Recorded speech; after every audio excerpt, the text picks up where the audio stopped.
Bienvenue dans ce nouvel épisode de Healing and Love. Comme tu peux le constater, il n'y a pas d'introduction aujourd'hui. Je vais vraiment foncer dans le vif du sujet et te poser une question très simple. Comment est-ce que tu vas? Je vais prendre le temps de te poser cette question afin que toi-même tu puisses te la poser. Et on va parler d'un sujet très important aujourd'hui. Euh, je reçois énormément de questions, en tout cas la majorité des questions des coachings que j'ai. C'est vrai que ça parle des blessures intérieures, on vient sur le passé et tout, mais on parle beaucoup de relations amoureuses. Ok? Donc aujourd'hui, c'est un épisode spécial sur les relations amoureuses, sur les raisons pour lesquelles tes relations amoureuses peuvent ne pas fonctionner. Alors, je vais parler dans toutes sortes de raisons. Je vais vraiment parler de la fondation d'une relation amoureuse. Qu'est-ce que tu dois avoir comme fondation pour entrer dans une nouvelle relation amoureuse? À quel moment est-ce que tu dois pas te mettre dans une relation tout simplement afin de t'éviter de nouvelles blessures intérieures, afin de t'éviter de nouvelles déceptions, etc., etc. Mais avant de foncer dans le vif du sujet aujourd'hui, j'ai une excellente nouvelle pour toi. Donc, au moment où je sors ce podcast, on est le 1er août 2022. Et pendant ce mois d'août, j'ai ouvert de nouvelles places de coaching pour tout le mois d'août. Donc, si tu veux parler avec moi, si tu veux échanger avec moi, tu as le lien directement dans le premier lien dans la description de cet épisode de podcast. Donc, peu importe la plateforme sur laquelle tu écoutes, tu vas trouver le lien, mais tu réserves ta séance de coaching au créneau que tu verras disponible et qui va correspondre à ta disponibilité aussi dans la semaine ou le week-end, etc. Tu réserves ta séance de coaching et on pourra parler soit de blessures intérieures, soit de tes relations. Dans les deux cas, je suis capable de pouvoir t'aider. Ok? Pourquoi est-ce que c'est important de faire une séance de coaching? Tu me diras.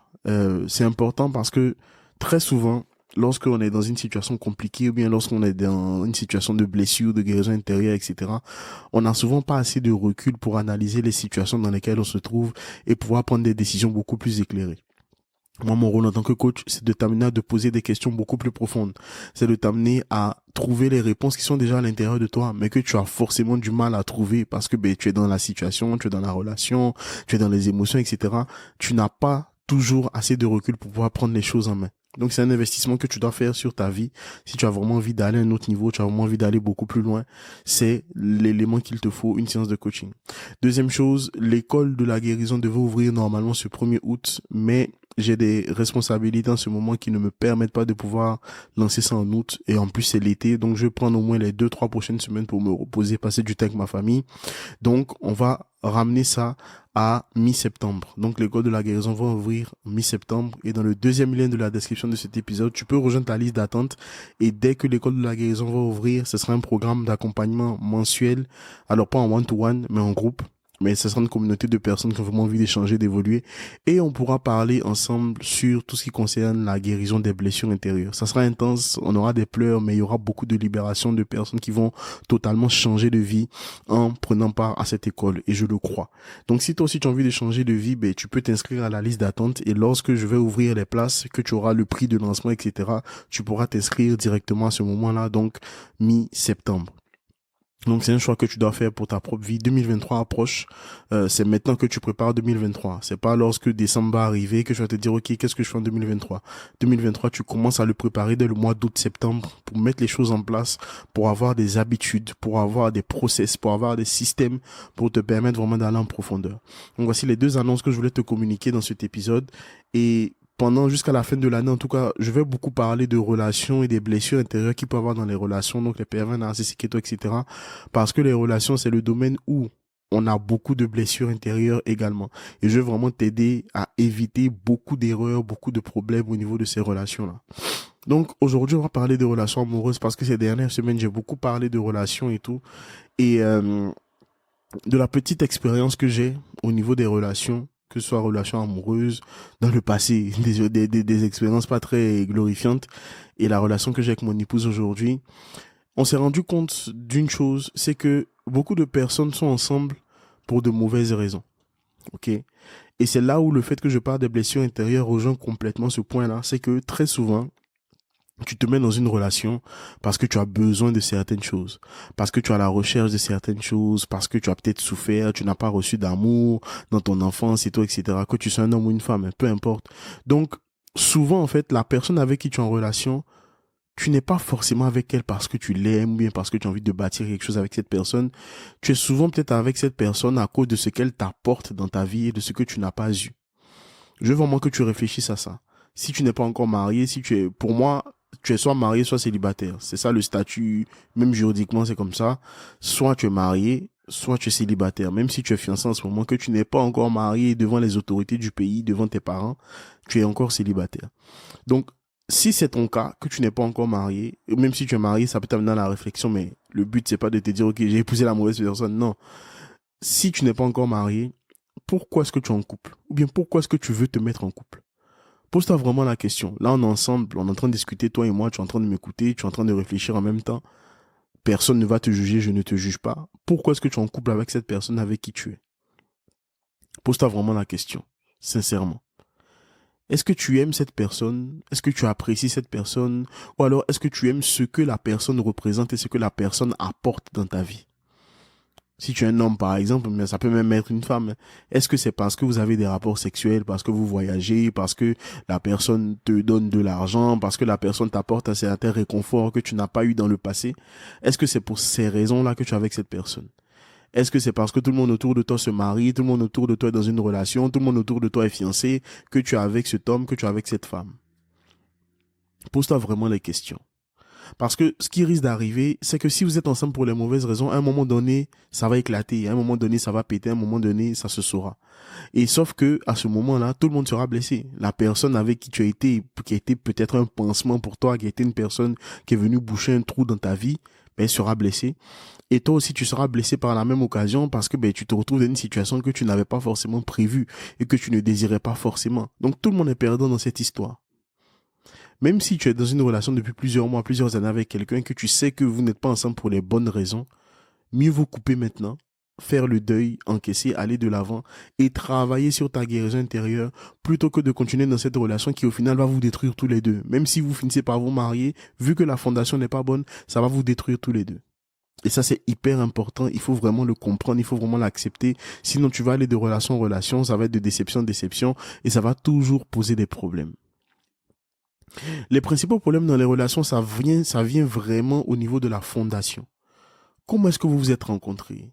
Est-ce que tu es dans une relation ou bien est-ce que tu es dans une relation où tu es avec l'ex d'une de tes amies, l'ex d'un de tes amis, tu es avec quelqu'un dont tu connais un peu l'histoire, mais en même temps tu es avec elle parce que, ou bien avec lui, parce que c'est comme un trophée, tu voulais être avec cette personne depuis et puis maintenant tu es avec elle, etc.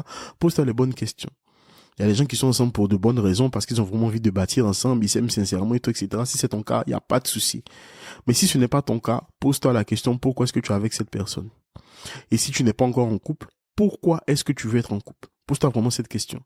Parce que dans ceux qui ne sont pas encore en couple, très souvent, c'est pour boucher une déception amoureuse passée, c'est pour boucher la déception qu'on a eue dans une autre relation. Et des fois, vu que tu as été blessé de la relation précédente et que tu n'as pas pris le temps de guérir, mais lorsque tu es dans une nouvelle relation, tu as peur justement de reproduire les mêmes erreurs de l'ancienne relation. Donc tu vois que ce n'est pas sain. C'est toxique déjà cette relation parce que la personne avec qui tu es va connaître un visage de toi qui n'est pas la vraie personne, qui n'est pas le vrai toi. Est-ce que je sais pas si tu comprends bien ce que je veux dire. Donc tu es avec cette personne, mais tu es dans la méfiance, tu es dans le doute, tu es dans la peur, parce que tu as encore les traumatismes de la relation passée. Donc tu n'as pas d'abord traité les traumatismes de la relation passée. Tu es venu directement en mode ouais, il faut que je sois dans une relation et vous êtes dans une relation. Ok, il n'y a pas de souci. Vous êtes dans une relation, vous sortez, vous mangez, etc. Vous vous embrassez, vous avez des rapports. Des fois, si c'est pas le cas, vous n'en avez pas, ok, il n'y a pas de souci. Mais tu sais que tu n'es pas avec cette personne pour les bonnes raisons. Et le problème, encore une fois, c'est que ce genre de relation, ça va t'amener très souvent à opter pour de la manipulation. Parce que tu vas devoir mentir, tu vas devoir faire semblant, etc. Et tu ne peux pas tenir ça sur le long terme. C'est quelque chose d'assez toxique comme attitude. Donc, il faut que tu réfléchisses très bien. Pourquoi tu veux être en couple? Ou alors, pourquoi est-ce que tu es en couple en ce moment? Et si tu es en couple en ce moment, est-ce que le couple que tu as en ce moment, vous êtes véritablement en train de bâtir ensemble ou bien c'est quelque chose de compliqué? On se prend la tête tout le temps, on se blesse tout le temps, on se fâche tout le temps, etc. Si tu sens que c'est toxique, ben arrête. Arrête, s'il te plaît. Parce que ce que tu oublies, c'est que tu n'as qu'une seule vie. Et quand on parle de mariage, oui, aujourd'hui les gens divorcent assez facilement, mais le but du mariage, c'est pas pour se marier et divorcer. Le mariage, c'est pas un matelas que tu essaies pendant 100 nuits et puis tu dis bon après les 100 nuits finalement je veux plus du matelas. Je veux pas que tu aies cette pensée-là. Le mariage, c'est quelque chose de sacré. Peut-être que tu n'y crois plus aujourd'hui, peut-être que la société aujourd'hui ne croit plus au mariage, mais le mariage est sacré. Et comme il est sacré, avec qui est-ce que je veux passer ma vie? qui doit être le père de mes enfants, qui doit être la mère de mes enfants, avec qui est-ce que je veux bâtir. Parce que quand vous vous mariez, ce qui valide le mariage à l'époque, et c'est encore le cas, c'est l'intimité sexuelle. Il y a cette alliance-là que vous scellez par l'intimité sexuelle. À la base, on était tous censés être puceaux, donc vierges chacun, pour que au moment de l'intimité sexuelle, ben, le sang qui coule vient sceller l'alliance qu'on a eue. Ou bien qu'on a contracté devant Dieu, devant les hommes, devant les parents, etc. Ok? Et quelqu'un avec qui tu es marié, c'est quelqu'un avec qui tu vas partager des choses émotionnellement, physiquement, financièrement et aussi spirituellement. Autant tu as l'ADN physique, donc si demain vous avez des enfants, l'ADN physique va se retrouver chez l'enfant, chacun de part et d'autre, autant il y a aussi un ADN spirituel que vous avez. Avec qui est-ce que tu partages ta vie? Ou alors avec qui est-ce que tu vas partager ta vie? Ok? Le conjoint peut bâtir ou détruire ta vie. Je veux que tu retiennes ça. La personne avec qui tu vas te marier demain, ou même la personne avec qui tu te mets en couple, peut bâtir ou détruire ta vie. Donc, avec qui est-ce que tu te mets en couple? Avec qui est-ce que tu es en couple? Avec qui est-ce que tu prévois de te marier? Est-ce que tu te maries simplement pour l'argent, que tu sois un homme ou une femme, pour le confort, pour le glamour, pour être bien vu de tes amis, de ton entourage, pour effacer, entre guillemets, la honte? Ou est-ce que tu te maries parce que tu as envie de bâtir une famille, parce que tu as envie de faire en sorte que ta famille ait un impact significatif dans ce monde dans lequel nous vivons? Quelles sont tes réelles motivations? Je te pose ces questions-là parce que c'est hyper important que tu te poses toi aussi ces questions. Donc, cet épisode, c'est vraiment pour t'emmener à faire un bilan sur ta relation ou bien sur ton envie d'être en relation aujourd'hui. Est-ce que tu veux être en relation parce que c'est à la mode? Est-ce que tu veux être en relation parce que tes copains, tes copines ont des copains, des copines, et puis ben, toi, tu es seul dans ton coin, tu dis, ah, c'est pas très glamour, c'est pas très fun de rester seul. Est-ce que tu veux être en couple parce que tu as tellement peur de rester seul que dès que tu finis une relation, tu te dis, ah, il y a quelqu'un qui était amoureux, amoureuse de moi, ben, je vais aller avec celle-là en attendant. Et si jamais je trouve quelqu'un d'autre, bam, je bascule sur une autre relation. Il y a des gens qui font ça, qui vont de relation en relation. Il y a des relations pansement, il y a des relations temporaires en attendant la meilleure relation qui va venir ou bien la meilleure fille qui va venir, etc. Sauf que toi, tu es en train de te blesser, tu es en train de blesser les autres aussi et ça crée encore des cercles vicieux comme ça.